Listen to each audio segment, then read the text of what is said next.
Boa tarde, pessoal.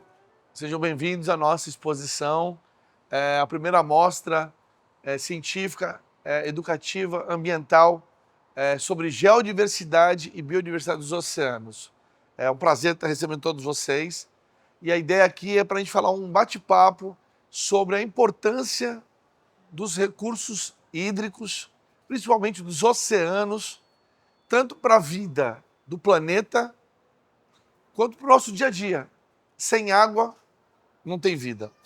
Bom, aqui nós temos uma exposição muito interessante, onde nós trouxemos exemplares do mundo inteiro, literalmente do mundo inteiro, de rochas, minerais, fósseis, conchas, corais, equinodermos, outros organismos, como, por exemplo, arcadas de tubarões, curiosidades da vida oceânica mesmo. Porque o intuito desse projeto, né, dessa exposição, é dialogar com a sociedade, mostrar como é importante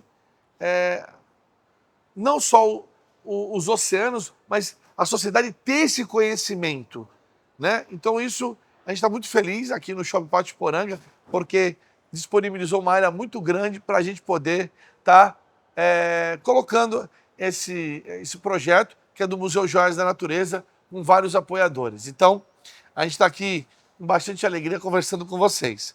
Bom, para a gente começar, primeiro sabendo que, como eu falei, sem água não existe vida, a vida se originou na água. Isso há mais ou menos 4 bilhões de anos, quando estava se formando o planeta. O planeta tem cerca de 4,56 bilhões de anos, e logo depois já se formaram os oceanos, e aí surge a vida. Olha a coisa linda, né? Então, a vida, ela está intrinsecamente ligada ao aparecimento da água. E aqui a gente mostra uma coisa muito interessante. Nessa vitrine aqui, antes de falar dessa primeira, essa aqui é interessante porque eu faço essa relação com a origem da água, a origem da vida.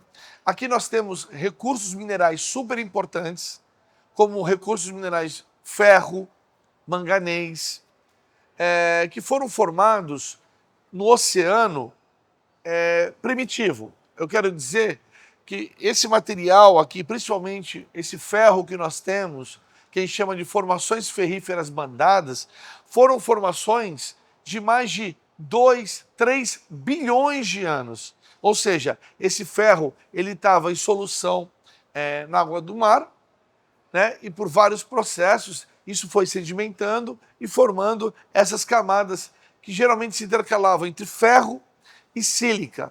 E aí você forma essas rochas bandadas, que são rochas muito bonitas e muito importantes. Porque olha que interessante, vocês sabiam que uma boa parte do ferro do mundo que é explorado para a indústria civil, automobilística, vem desse tipo de rocha, tá? E o Brasil detém grandes jazidas, principalmente na Serra dos Carajás, no Pará, né, em plena floresta amazônica.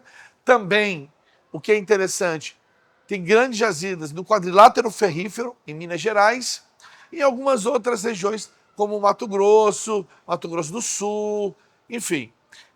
São um tipo de rochas muito interessantes, que o Brasil detém boas jazidas, mas também em vários outros lugares do mundo, como Estados Unidos, Austrália, Ucrânia, Rússia, enfim. Bom, então aqui umas curiosidades, tá? Para vocês saberem. Aqui nós temos aqui uma hematita muito interessante, que é o principal minério de ferro, tá? Esse aqui vem do Marrocos, tá? Mas a grande maioria desse minério, né, que é a hematita, são provenientes, esses aqui de Minas Gerais e esses aqui, por exemplo, aqui do Pará, da Serra dos Carajás.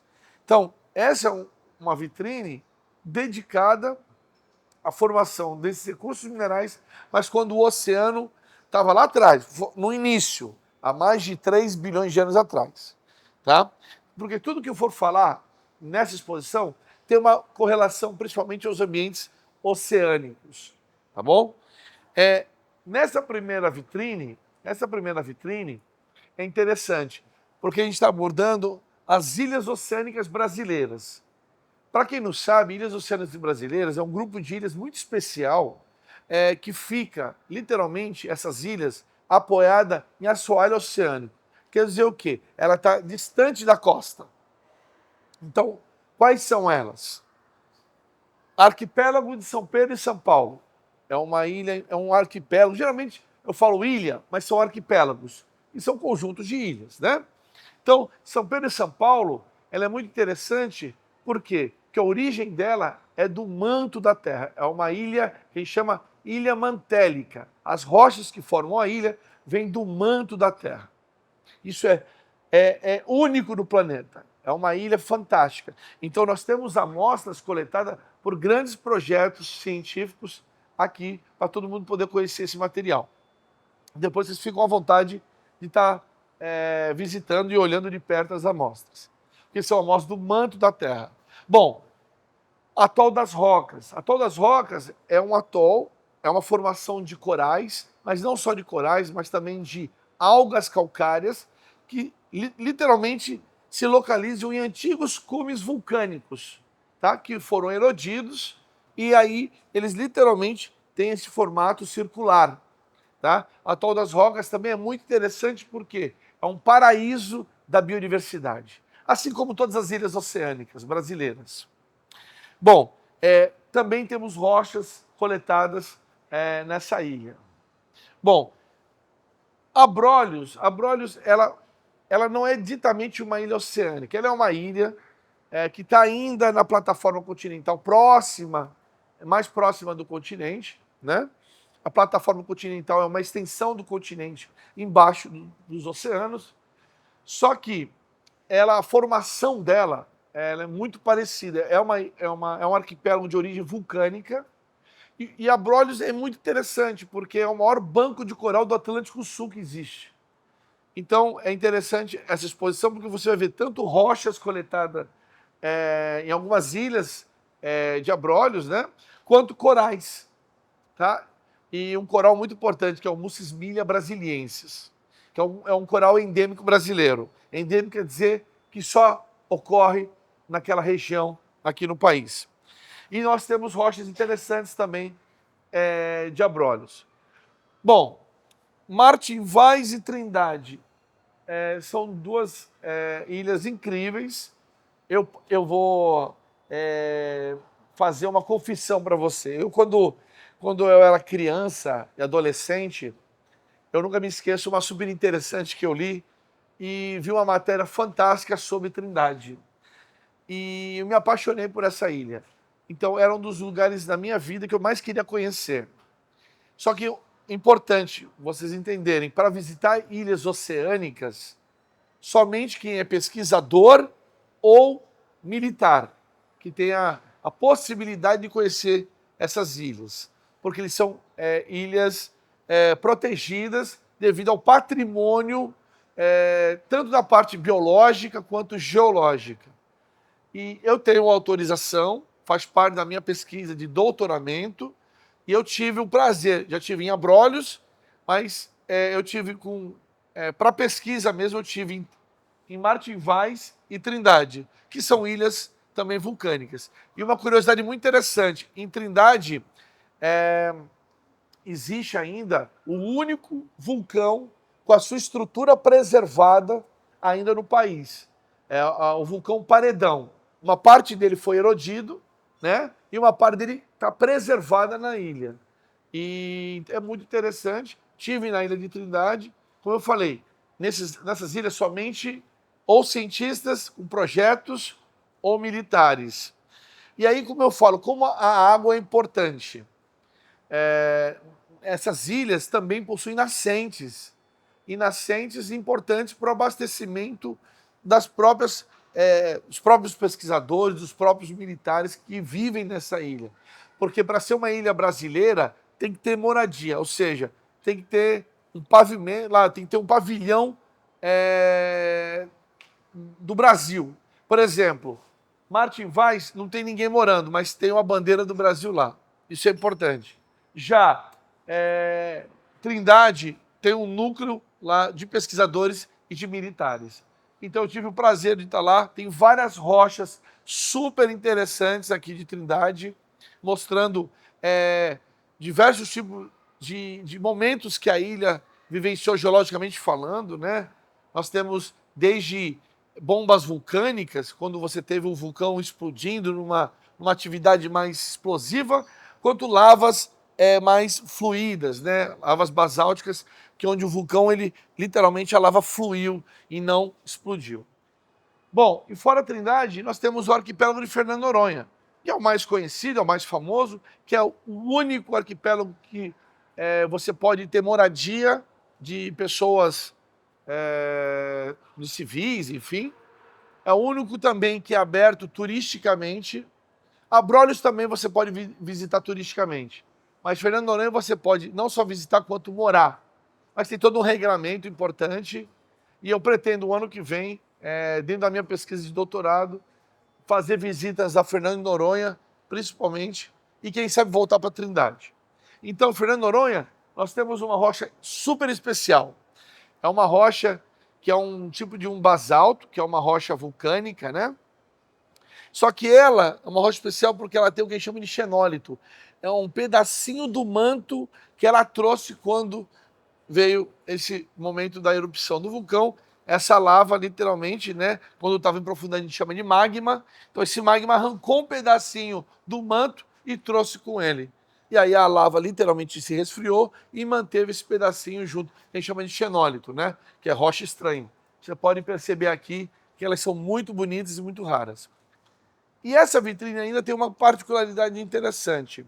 Aqui em Santos, nós temos grandes instituições de pesquisas, como, por exemplo, o Instituto de Pesca, por exemplo, nós temos universidades muito boas, como a Unifesp, na região temos ainda a USP, a Unesp, mas nós temos dentro desses projetos de pesquisas parcerias, por exemplo, com a própria USP. O Instituto Oceanográfico da USP, que funciona em São Paulo, é parceira dessa exposição. E junto com ela, outras instituições também nos ajudam a obter material científico de alta qualidade. Por exemplo, uma parceria que nós temos aqui de um projeto famoso chamado Colmeia, que foi realizado em 2013, material coletado em profundidade de 2, 3, 4, até 5 mil metros de profundidade de rochas para contar uma história da formação do planeta. Então aqui nós temos rochas incríveis, inclusive essa aqui que é um vidro vulcânico, né, coletado a quase 5 mil metros de profundidade. Então isso é muito interessante do ponto de vista científico, geológico. Por quê? Porque a gente consegue entender mais como se formaram essas ilhas. E a gente tem que entender que o nosso planeta Terra, nós temos aí 70% do planeta Terra é recoberto por quê? Por oceanos, pela água, né? E desses 70%, 97% nós temos entre oceanos e mares. Só 3% nós temos aí rios, lagos, lagoas, até as geleiras está nessa contabilidade aí, né? Então, 70% do planeta Terra é recoberto por água. E quando a gente fala dos oceanos, nós estamos falando de 93%. Então é muito importante a gente poder ensinar sobre a morfologia do fundo oceânico, para a pessoa saber como é que literalmente se tem montanha embaixo, né, da água, e tem. Na verdade, nós temos grandes abismos oceânicos, como por exemplo a Fossa das Marianas, 11 mil metros de profundidade. Imagina, 11 quilômetros. É muito. Você pode conseguir empilhar o Everest uma vez e meia, praticamente. Então, nós temos montanhas, literalmente, né, que a gente chama de cordilheiras mesoceânicas. Enfim, é muito interessante a morfologia do fundo oceânico. E essa vitrine, ela se dedica principalmente às riquezas minerais do fundo oceânico. Por exemplo, petróleo. Nós temos aqui petróleo de algumas jazidas, de algumas localidades importantes, como aqui mesmo, que é a Bacia de Santos, o pré-sal, tão famoso pré-sal. Nós temos óleo do pré-sal. Nós temos um óleo super famoso, super importante, que é o óleo da bacia do Amazonas, do Poço Urucu. Isso é interessante, porque é um óleo de excelente qualidade que nós temos aqui no país. E olhem, pessoal, isso é uma coisa importante. Petróleo sempre vai ser importante.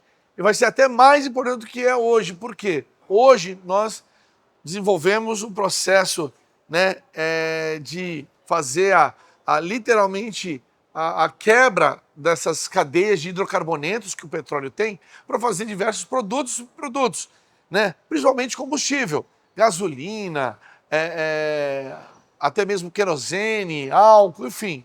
Só que a gente tem que saber que o mais importante dele, do petróleo, é a produção de insumos, por exemplo, como medicamentos, roupas, então tudo isso, plásticos, mas sabemos que plástico, pelo amor de Deus, né? Já temos muito, muito.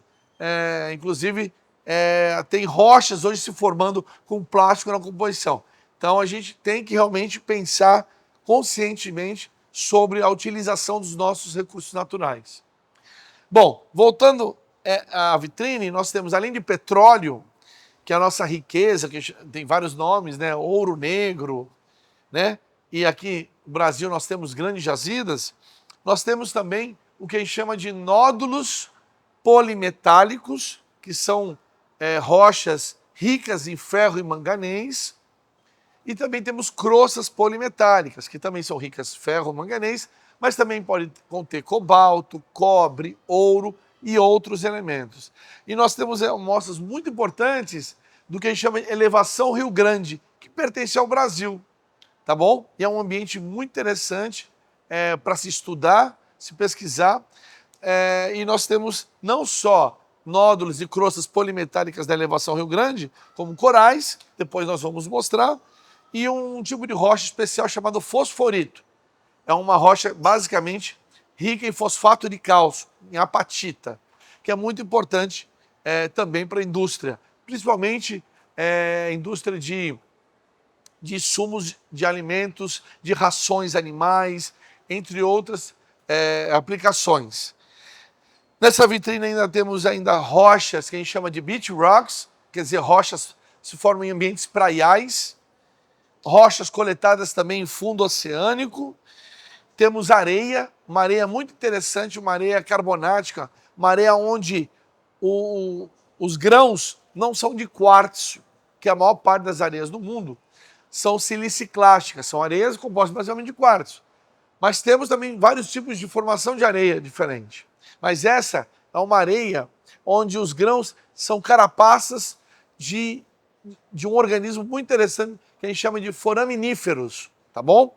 Isso é muito interessante, coletado a 220 metros numa cordilheira que a gente acabou de falar, Vitória Trindade, tá? Isso também foi uma coleta científica realizada, né, pelo Instituto Oceanográfico da USP. E olha que interessante, da onde que eles saíram? Do maior porto da América Latina. Que onde está? Em Santos. A cidade de Santos detém o maior porto da América Latina. Como é importante, né? Não só na questão da historicidade desse porto, trazendo quase todos os imigrantes do Brasil, né? Italianos, japoneses, enfim, e outras nacionalidades, mas também a movimentação de cargas, né? Uma boa parte de tudo que chega no Brasil chega através de Santos, por causa do porto. Então, fazer só essa relação mesmo, que também saem os navios de pesquisas. Então, por exemplo, esse navio que foi fazer essa expedição saiu do Porto de Santos. Até hoje nós temos um navio oceanográfico que está ancorado aqui no porto, que é um navio histórico da história da oceanografia no Brasil, que é o professor Besnard. Muito interessante, para quem puder visitar, visite, está no Porto de Santos, ali na região do Parque Valongo. Bom, nós temos também uma coisa muito interessante nessa vitrine, que são um tipo de rocha que a gente chama de rodolitos. Na verdade, são concreções formadas a partir de algas calcárias, tá? Que se exploram isso. Muitos países acabam explorando esses recursos minerais, países como Estados Unidos, Noruega, China, Japão, porque são recursos minerais importantes, de elementos importantes para se aplicar aí na indústria. Nós temos aqui 2 vitrines dedicadas a fósseis. Fósseis são todos os restos e vestígios que animais, plantas e outros organismos deixaram preservados naturalmente em rochas, principalmente rochas sedimentares. E o que é interessante? Quando nós pensamos nessa exposição, a gente pensa em trazer fósseis icônicos, que representassem uma importância assim muito grande, porque o espaço é limitado, então a gente tem que trazer algo que realmente as pessoas falam assim, nossa, eu estou vendo pela primeira vez esse organismo, esse fóssil. Então nós temos aqui o fóssil mais importante, mais icônico da paleontologia brasileira e mundial, posso dizer assim, é o Mesosaurus tenuidens, ou Mesosaurus brasiliensis, que é um animal, é um pararréptil que existiu no período Permiano, na era Paleozoica, há 250 milhões de anos. O que é interessante desse animal? Esse animal, ele literalmente é a comprovação de que os continentes já foram unidos. O que todo mundo sempre escuta o nome Pangeia, que significa toda a Terra, né? São todos os continentes aglutinados. Isso realmente é verdade, pessoal. Quer dizer que o Brasil, a América do Sul e a África já foram colados? Já. Vai acontecer de novo? Vai, mas não dessa configuração, outra. E vai demorar milhões de anos. Porque as placas tectônicas, né? Elas se movem cerca de 3 a 5 centímetros por ano. Tá? Mas em diferentes direções. Bom, voltando a falar do Mesosaurus. Esse animal é um réptil, parece até lembra aqui um pequeno jacarezinho, mas ele não é um jacaré, tá, pessoal? Ele tá bem distante, mas ele é um réptil importante. Por quê? Porque ele nadava num mar, num lago-mar, que a gente chama de Irati, que ficava entre a bacia do Paraná, no Brasil, e a bacia de Karoo, na África do Sul. Então, na verdade, esse mar ficava entre a América do Sul e a África. E o que é interessante? Era um mar restrito, tinha conexões oceânicas, mas esse animal, ele tinha o habitat de ficar literalmente pescando, caçando, porque ele se alimentava de pequenos crustáceos, né? Pequenos peixes, principalmente crustáceos. E esse animal, ele então comprova que os continentes eram unidos. Por quê? Porque ele foi achado fósseis somente no Brasil, na Bacia do Paraná, como, por exemplo, Mato Grosso, já foi achado ele em Goiás, principalmente cidades do interior de São Paulo, Paraná. Então, em toda a Bacia do Paraná, ele foi encontrado. Também encontrado do outro lado africano. Agora, se o Oceano Atlântico já tivesse sido formado, né, com a separação deles, você forma o quê? Aqui, entre América do Sul e África, o Oceano Atlântico. Então, se o Oceano Atlântico tivesse sido formado, esse animal não conseguiria nadar de um lado para o outro, primeiro porque ele não teria energia o suficiente para atravessar de um lado para o outro, e também nessa época existiam grandes predadores, como, por exemplo, tubarões. Sim, tubarões são mais antigos do que os dinossauros, tem mais de aí 400 milhões de anos de evolução. Um animal fantástico que nasceu pronto e está aí até hoje reinando nos mares. Em breve a gente vai falar um pouco de tubarões também, que é um animal que a gente gosta muito. E tem aqui, como a gente fala, nós estamos protegendo ele, falando não coma cação, porque cação e tubarão é o mesmo animal, tá bom? Bom, então nós temos o Mesosaurus brasiliense, aqui uma laje contendo um esqueleto completo, tá? Inclusive ele é o símbolo do Museu Joias da Natureza. É um animal realmente muito importante. E depois aqui nós temos alguns dentes de outros répteis marinhos, como mosassauros. Temos aqui também dentes de outros tubarões, como o tubarão branco. Sim, tubarão branco já está aqui há alguns milhões de anos no planeta. Mas também temos aqui um dente icônico do maior tubarão que já existiu no planeta, o hoje chamado Otodus megalodon. Ele aqui, simplesmente nós temos um dente original, vindo dos Estados Unidos. É um animal incrível, que viveu há mais de 20 milhões de anos atrás e podia chegar até 20, 25 metros. Eu já escutei até 30 metros, mas 20 metros, 25 metros. Ele é um animal, é um tubarão que se alimentava de baleias, de cachalotes. Então, você imagina, né? O tamanho desse animal. Bom, um animal desse não tinha predador, com certeza. Morria só de velhice, ou por algum catástrofe ambiental naquele momento que a vida que ele vivia, né? Junto com essas duas vitrines, nós temos a escala do tempo geológico para a pessoa entender, e temos aqui outros fósseis, aqui de vertebrados e aqui invertebrados. E aqui nós demos foco em dois invertebrados importantes, que são os amonoides, as amonitas, ou as trilobitas, que são realmente fósseis icônicos e que a gente chama de fósseis índices. E também, uma curiosidade, aqui nós temos ouriços, estrelas, corais, outros invertebrados também fósseis. E realmente aqui você mostra a diversidade desses organismos tão importantes para entender a evolução da vida no tempo geológico. E são animais, todos eles marinhos, né? Marinhos. Bom, para dar continuidade, é interessante, porque a gente aqui, olha só que interessante, quantas ODSs, para quem não sabe o que é uma ODS, são os Objetivos de Desenvolvimento Sustentável, que são objetivos que a ONU estabeleceu até 2030 para tentar alcançar. Vamos ver se a gente consegue. Eu queria que fosse verdade, que a gente, não é verdade, eu queria que desse certo isso. Por quê?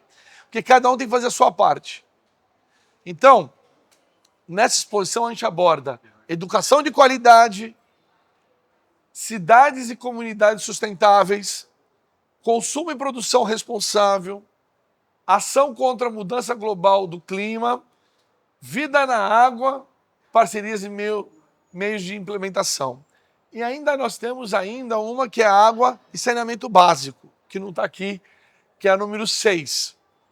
Mas, de qualquer maneira, a gente foca aqui na vida na água. Como eu falei, vida é água. Então, como eu sempre falo, você pode ficar 1, 2 dias sem comer, mas você não fica sem beber água, tá? E a água, ela não está só na forma líquida. Muitas frutas, como melancias, abacaxi, ela tem uma quantidade de água muito grande. Então, você pode, sim, tá se alimentando dessas frutas e estar, de alguma maneira, tomando água. Mas água é imprescindível na nossa vida. Bom, a partir daqui até o final da exposição, literalmente a gente falando do quê? Da evolução desses organismos. Aqui são todos animais recentes. Até agora a gente falou de geodiversidade. Agora, a partir daqui, biodiversidade. E de vários ambientes distintos. Aqui, por exemplo, nós temos o quê? Os primeiros organismos do planeta. Alguém sabe qual é? São as esponjas marinhas e também as poliquetas, que são organismos que pertencem ao grupo dos anelídeos, né? Como a minhoca, só que a minhoca é terrestre. As poliquetas são marinhas. E as poliquetas, elas desenvolvem como se fosse uma concha, né?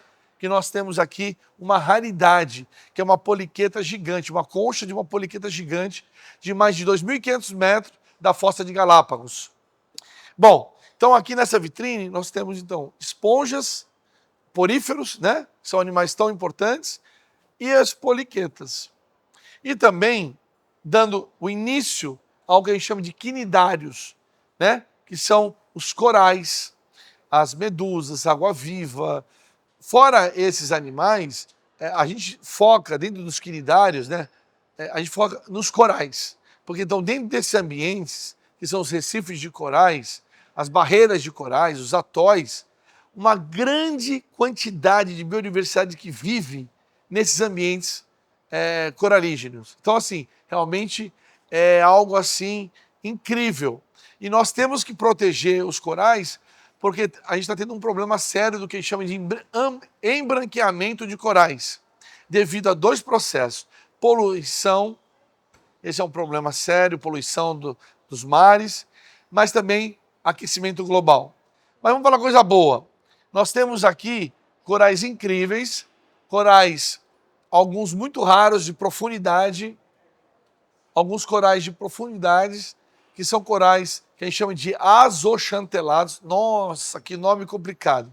Porque os corais, eles têm um organismo simbiótico que vive junto com ele, que são as algas zooxantelas, né? Isso quer dizer que um não vive sem o outro. Mas nós temos alguns corais de profundidade que não têm essas algas. Por quê? Porque a água, a luz solar, a luz do sol, ela penetra nos oceanos até no máximo 1.000 metros. Então, temos alguns corais que supera 1.000, 1.100, 1.200 metros. Então, eles não têm essas algas, mas eles são corais super importantes também para entender o mecanismo desses animais.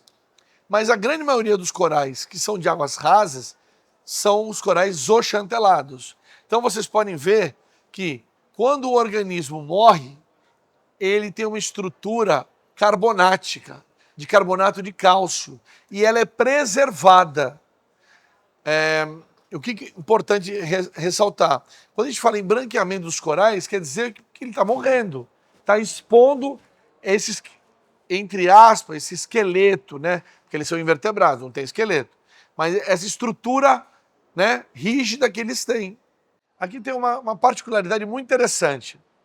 Os corais, quando eles morrem, eles deixam a sua estrutura rígida branca. Porém, tem alguns corais que quando morrem, conseguem permanecer com uma cor, vamos dizer assim, uma cor vibrante. Por exemplo, aqui nós temos um coral vermelho, Tubipora música, esse aqui lá do Mar Vermelho e o coral é vermelho, é bem interessante. E nós temos também dois corais azuis, né? Que é o Heliopora coerulea, que é esse aqui do Japão e esse aqui das Ilhas Salomão, os dois do Oceano Pacífico. Isso é interessante porque eles são muito bonitos e eles são utilizados, uma grande parte, para decoração.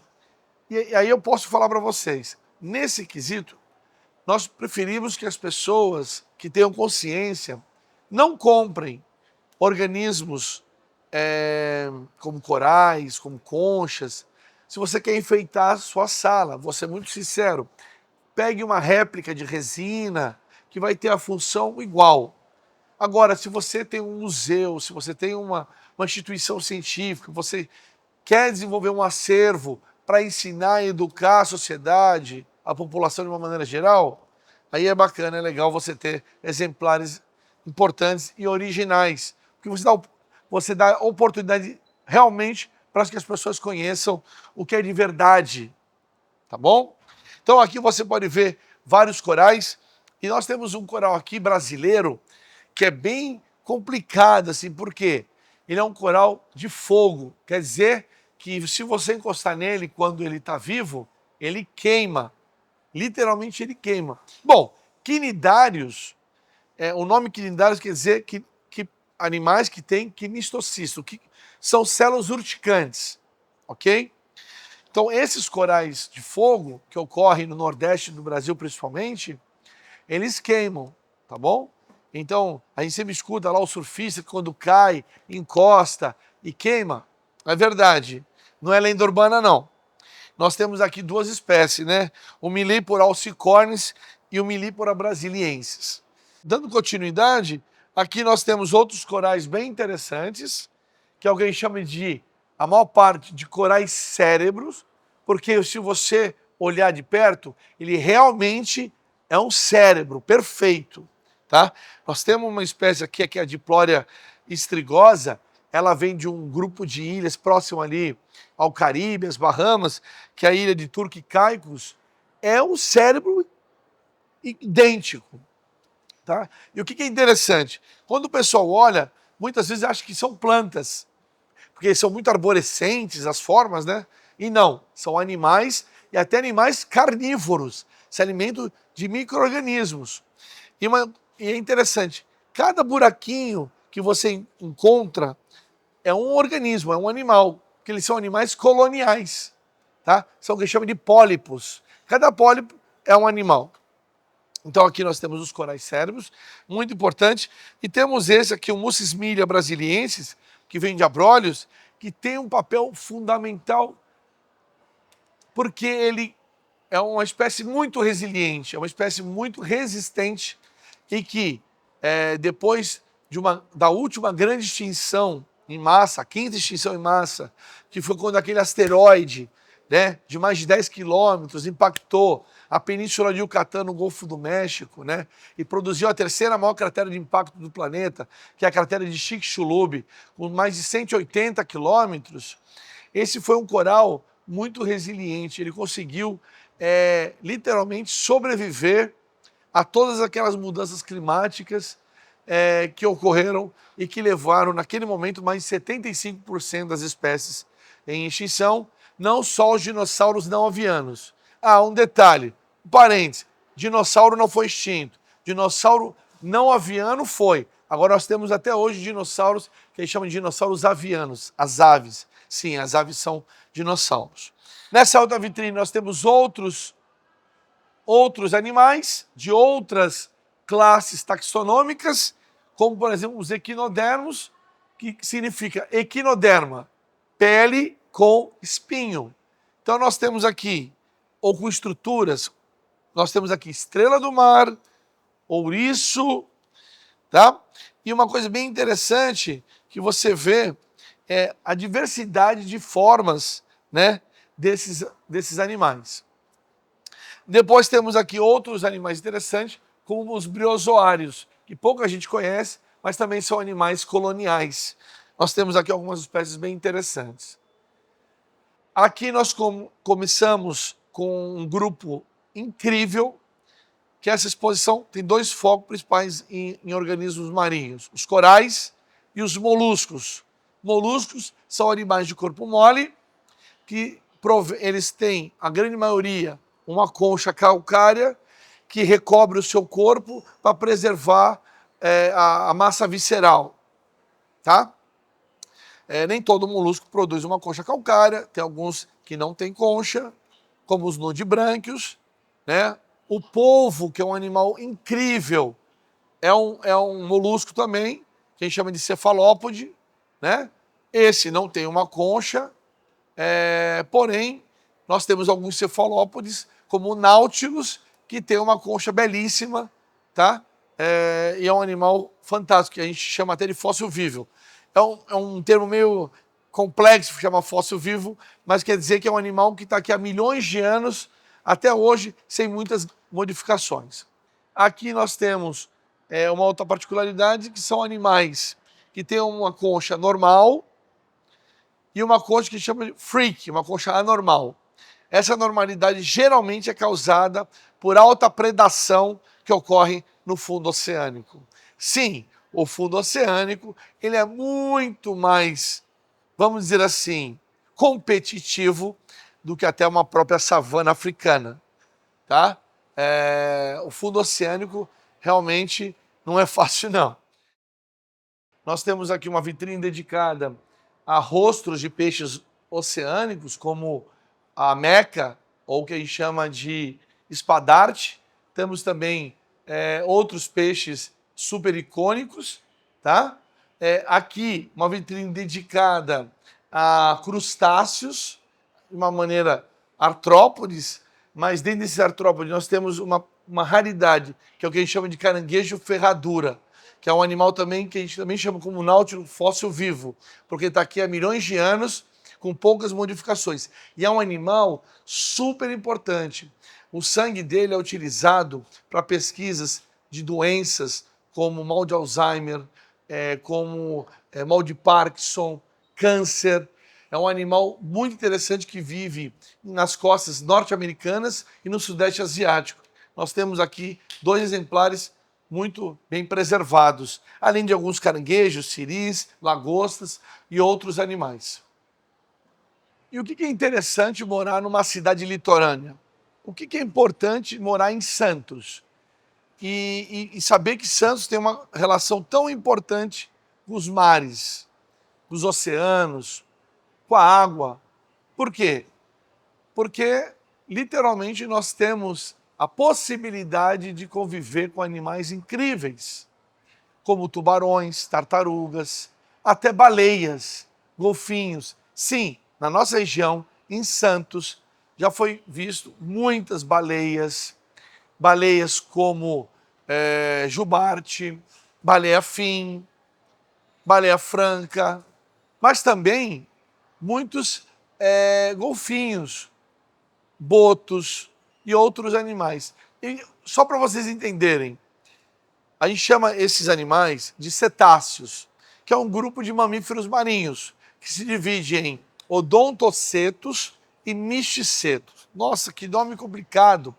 É simples. Misticetos são as baleias verdadeiras. Jubarte, uma baleia.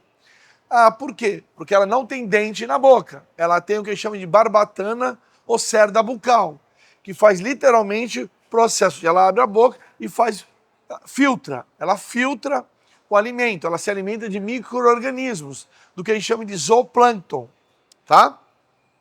Então, as baleias verdadeiras, nós temos aqui alguns exemplares de vértebras, costelas, tá? Até um pedaço dessa barbatana, dessa cerda bucal nós temos, para mostrar para vocês como ela desenvolve, né, para fazer essa filtragem. Bom, mas tem os odontocetos, que são o quê? Os animais que têm dentes. A cachalote. Ah, a cachalote não é uma baleia? Não, não é uma baleia. Cachalote tem até tamanho de baleia, mas não é baleia, porque ela tem dentes, e dentes gigantes, dentes grandes. Olha só o tamanho de um dente de uma cachalote adulta. Falando em animais espetaculares, falando em animais excepcionais da natureza, a gente está falando do rei dos mares, que são os tubarões. Uma espécie que eu admiro. Uma espécie que nós temos aqui no planeta Terra há mais de 400 milhões de anos. É uma espécie que eu sempre brinco, ela nasceu pronta. Enquanto nós estamos aqui, a espécie humana, vamos pensar assim, os hominíneos mais basais, nós temos 7 milhões de anos, que é o Sahelanthropus, e a espécie do ser humano, o Homo sapiens, tem 250 mil anos, e nós tivemos várias modificações ao longo desses milhões de anos. Você imagina o tubarão, que tem 400 milhões de anos, enfrentou 5 extinções em massa, praticamente, 4 pelo menos, e está até hoje aí reinando nos mares. E eles literalmente são os animais super importantes que detêm o topo da cadeia alimentar nos oceanos, nos mares. Então a gente fez um parênteses para ele aqui, um recorte tipográfico, só para falar de tubarões. Nós temos aqui a cabeça de uma mangona, que é um tubarão muito interessante aqui do nosso litoral. E nós temos aqui uma vitrine dedicada somente a arcadas de tubarões, ou seja, a boca do tubarão. E aí a gente percebe que o tubarão ele nunca vai ficar banguela. Nunca. Ele não só tem um, mas ele tem fileiras de dentes. À medida que um dente cai ou um dente quebra, ele rotaciona o outro e coloca outro novinho em folha. Então aqui nós temos vários tubarões importantes. Dentro deles eu destaco o tubarão-tigre, que é um animal incrível.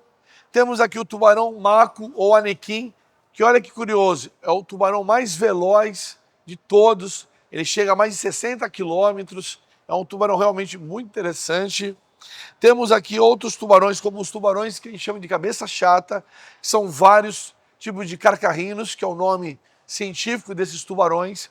E aqui em Santos, a gente tem o Instituto de Pesca, e dentro desse Instituto de Pesca, nós temos um dos maiores pesquisadores de tubarões do país, quiçá do mundo, que é o professor Amorim. Vale uma referência a ele, que é literalmente um grande cientista que dedicou a vida inteira à pesquisa dos tubarões. E como eu falei, nós temos aqui o maior porto, né? E nós temos uma atividade pesqueira muito grande. A cidade de Santos tem uma relação com a pesca desde lá de trás. Nós já falamos um pouco da cultura caiçara, não é? Cultura caiçara, nós temos até hoje ela preservada, seja no picaré, seja no arrastão de praia, seja, né, na pesca artesanal ali com a varinha de bambu. Mas nós temos que pensar que essa pesca também, ela não é só artesanal. Temos a pesca, né, com barcos camaroeiros e tal, e isso é em alto mar, saindo aqui da costa. Então Santos tem essa proximidade, literalmente, com essa atividade humana muito antiga, que é a pesca. Então, nesse Instituto de Pesca, que é parceiro da exposição, que é meu parceiro, assim como o Museu de Pesca, nós temos muito claramente projetos de pesquisas, de conservação do pescado, de você pensar quando deve pescar, qual espécie você pode pescar, né? Não pode pescar tal espécie no defeso, na época de reprodução. Então, é um espaço dedicado realmente à pesquisa da pesca. E o professor Amorim, além de ser meu querido amigo, é um grande especialista. Inclusive, ele me ajudou a fazer a classificação taxonômica dessas arcadas de tubarões. E também uma curiosidade aqui, nós temos o tubarão martelo. E mais interessante, com a preservação da estrutura óssea dele, né? E mostrando uma diferença clara. Nós temos o que a gente chama de peixes cartilaginosos, né? Que são os tubarões e raias, basicamente. Os tubarões têm esses dentes enfileirados, extremamente afiados, diferente das raias, que tem como se fosse uma língua. Então, são duas estruturas que fazem uma maceração. Eles se alimentam de crustáceos, de outros animais do fundo. Você pode ver que a maior parte das raias são achatadas, que elas são animais de fundo, e se alimentam desses animais. Siris, caranguejos, ouriços, enfim. E aí, quando ela suga, ela macera, ela destrói literalmente esse organismo. Já os tubarões, não, eles arrancam pedaços inteiros e comem. Para a gente tá finalizando essa excursão, essa expedição pela vida marinha, né? Nós dedicamos também para falar um pouco mais sobre os moluscos. Né? Os moluscos são animais que é o segundo maior filo do planeta, só perde pelo filo dos artrópodes, devido a uma classe chamada insetos, mas os moluscos são o segundo maior filo do planeta, com mais de 250 mil espécies viventes, nos mares, oceanos, também nos lagos, lagoas, rios e também em ambientes terrestres também. Aqui uma curiosidade rápida, é a concha do maior gastrópode do mundo, um exemplar adulto, que é um animal chamado Syrinx aruanus, foi descoberto na ilha de Aros, ali na Sudeste Asiático, ali na Indonésia. Esse vem da Austrália, porque ele tem uma distribuição até ali à Austrália. E o que é interessante, os aborígenes, que são povos originários da Austrália, se alimentavam desse animal, utilizavam esse animal como instrumento, mas principalmente carregando quase cerca de 3 litros para quando eles iam de uma ilha para outra. Então, olha a intimidade dos moluscos com a evolução, até mesmo quando a gente falou de sambaquizeiros, que são os paleoindígenas que viveram aqui, sempre se utilizando de moluscos e outros animais. E conchas, pode ter certeza que tem uma importância muito grande na nossa vida. Então, temos aqui o maior gastrópode do mundo, uma concha adulta, e aqui nós temos um filhote, um jovem, do maior bivalve do mundo, que é a Tridacna gigas, que é um animal fantástico, chega até 2 metros quando adulta, também um animal icônico, né? Ambos vivem no Indo-Pacífico, nessa grande província que existe no planeta. E para finalizar aqui nós temos uma verdadeira viagem, o museu chama Joias da Natureza, por quê? Porque nós trabalhamos com joias, literalmente, da natureza. Olha o padrão de cores, formas, é algo assim surreal. É só a natureza que é capaz de nos entregar isso. Então, o que a gente tem que entregar para a natureza? Respeito, respeito e respeito. Então, quanto mais conhecimento do mundo natural a gente tiver, e sabendo que a maior parte de toda a biodiversidade do mundo está relacionado às águas, sejam elas dos oceanos, dos mares ou dos rios. Como eu falo, sem água não existe vida. E nem mesmo os animais terrestres, sem a água, sem um lago próximo, sem um olho d'água, que a gente fala, não existe. Água representa a vida e a vida representa a água. Então, a gente realmente com essa exposição tenta mostrar a importância da água e desse ecossistema, né? Os ecossistemas marinhos relacionados aos oceanos. Então, a gente realmente fica feliz de poder mostrar essa biodiversidade incrível e também essa importância que tem esse ambiente incrível chamado planeta Terra. Então é isso aí, pessoal. Valeu pela presença de todos vocês. Valeu, obrigado.